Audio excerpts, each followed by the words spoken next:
Being a Filipino means carrying with us the warmth of our culture, the strength of our history, and the unshakable spirit of Bayanihan. Today, we hope to share with you not only knowledge, but also a glimpse of the heart and pride that we, as Filipinos, bring to everything we do. Let's give you warm welcome to the talented Red Deer Filipino group as they showcase and celebrate the proud Pinoy spirit.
wikang pambansa, ang gamit for salita.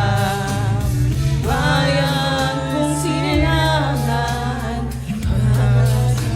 malaya. Ako'y isang Pinoy sa puso't diwa, Pinoy ay sinilang sa ating bansa. Ako'y di sanay sa wikang mga banyaga, ako'y